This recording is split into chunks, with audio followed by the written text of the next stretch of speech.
Hello everyone. We're just wanting to show you a little bit of our process for making jelly. Earlier today I picked off the last of the mulberries from a tree I have access to. I rinsed them off, took the sticks and the leaves out of them, put them in the pot, and once the water starts boiling, you let it boil for 15 minutes. Right now we have about 7 minutes left on it before we have to pull the pan off the burner. So after 7 minutes rolls around here, we'll be getting back to you to show you what we end up doing with our juice here. I forgot to mention a little earlier, the water that we put in the pot here is just enough to cover the berries. So if you can see that, the berries are sitting, floating right here in the middle. So the water is just barely covering them. We got about 10 seconds here before we got to pull it off. So we can go ahead and pull it off right now. You want to boil them on a low simmering boil. And all we have here is just a strainer.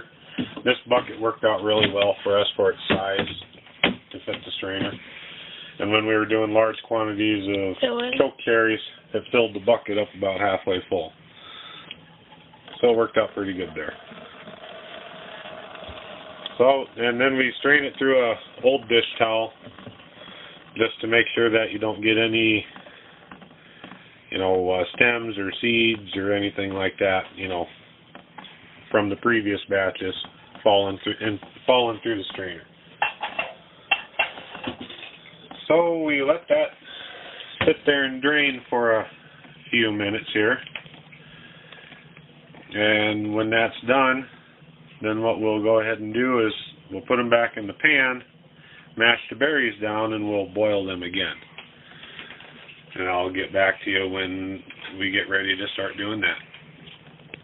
Alright, so we've given our berries plenty of time to drain out into the bucket. So now I'll just put them back in the pan. Make sure that they all come down into the pan. And our special tool for this, potato mash. You just start mashing down your berries.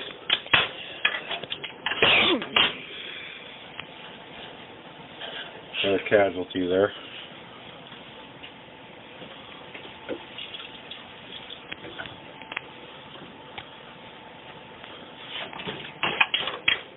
Yeah, we've had some spillage here. That's what happens.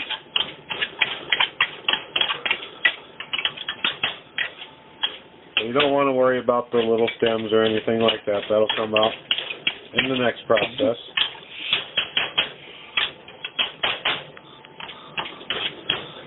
But just make sure that they're good and mashed up.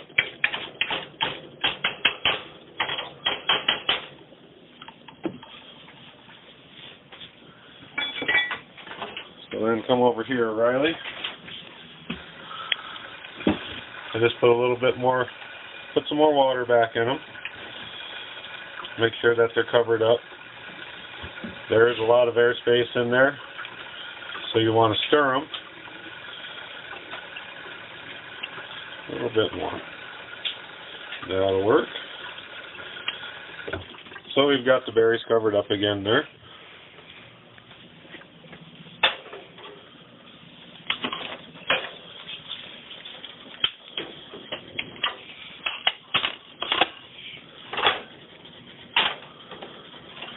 Put them back on the stove, bring them back to a boil.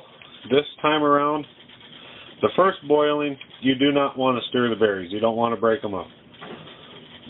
But the second time, you can go ahead and you want to make sure that you're stirring them, otherwise they will stick to the bottom of your pan. But for how we're doing the mulberries here, we're mixing the juices together.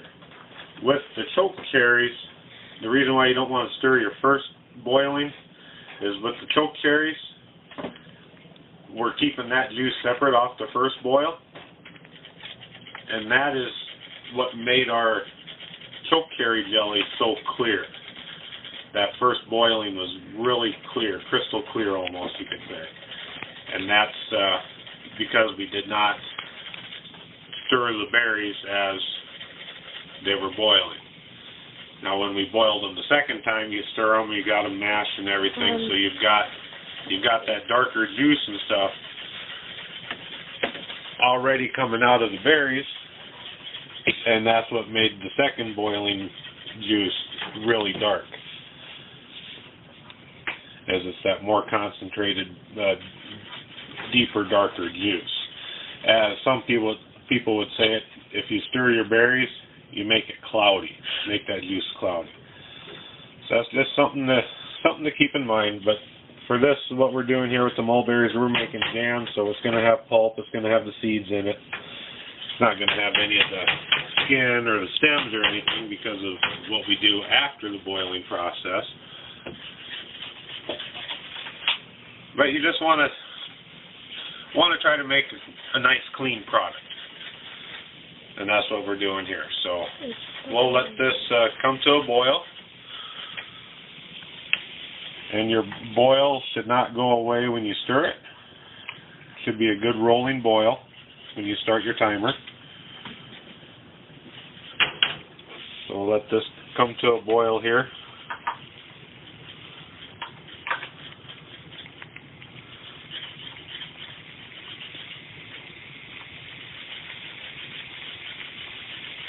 And this second time around, we still set our timer for 15 minutes. Bring it to a boil, and then we will get on with the next step. So we'll be back in a little bit. Alright, the girls decide that they want to do the next step here. I got Sydney, Riley, and Kenna. So what we have here is a masher, and I've been setting my spatula in it. And all you do is you crank that around in a clockwise circle. It mashes out the pulp and the juice from the berries, keeping the seeds in place. So, alright, back up, you guys. Just back up. Put that down in there. I've went ahead and I've transferred what little bit of juice I did get out of it. Stop pushing. Alright, it doesn't matter. We're all going to do it. So I have some of the berries in there. Hold on to that. Okay.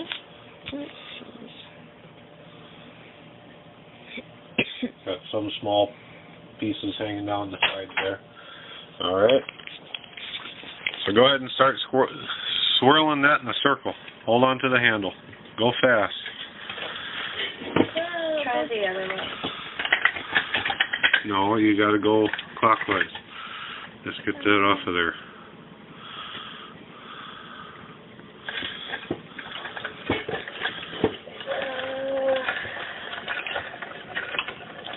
Push down hard on it. Back it up. You're picking that pulp up off the knobs in there. Keep backing it all the way up in a full circle. Just keep pushing. There you go. And then go back the other way? Yeah, go in a clockwise circle. That's all this thing does, is it just mashes everything up here. Instead of using the masher. Alright, you can let somebody else try it now. Hold on there. Oh.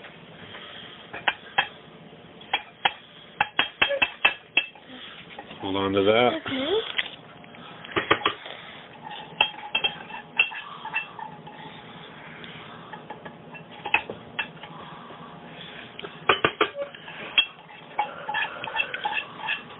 Come over here. Gotta get everything out of here that we can. To make more jelly. This will be jam, not jelly. Oh. To make more jam. Isn't jam and jelly the same thing? Nope. Jelly is just made with pure straight up juice. Jam has the pulp and the seeds in it. Okay. So we're making jam. So Mulberry jam. So we've made jelly and jam. Yes, no. We've made chokecherry jelly and mulberry jam. Alright. Alright. Go, Dad.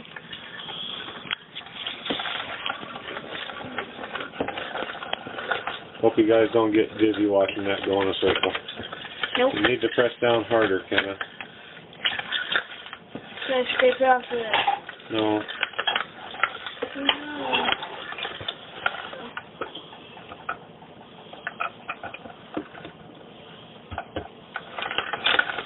But you guys get the idea here.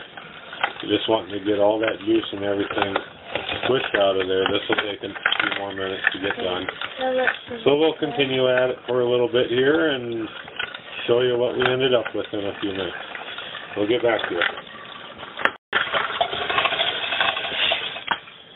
Yeah, we're just about finished up here. Just getting the last little bit here squeezed out. Probably don't need to be that particular with it, but I am.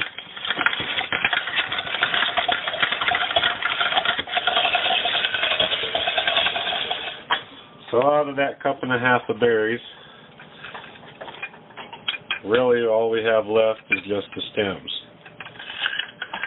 And there ain't many stems left in there at all, period. But that's all we've got in there. Okay? Hey. So you want to scrape off the bottom of your...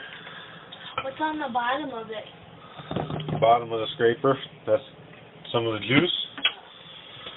And that's what we've ended up with for juice out of that. I would say that's probably about 1.5 cups, 2 cups of juice. Juice and pulp. Dad, Alright, so that'll make out some excellent jam. Dad, do them chunks stay in there, or do they get crunched up? What chunks? Those Like, chunks? Yeah, kind of. That all stays in there. Oh. That's the pulp. That And the also seeds, everything but the stems and some skin. Does this go in the sink? So that's what we've got left here. Tomorrow we'll be making jam up for jelly. I'm not for sure what we'll be doing yet, but the process is the same for both ways. We're going to be doing a couple different batches with a couple different pectins to show you what the difference is. So we'll end this video here, and we'll come out with another video tomorrow showing you the process of how we finish up our jelly. So we'll catch you all later. Bye. Bye.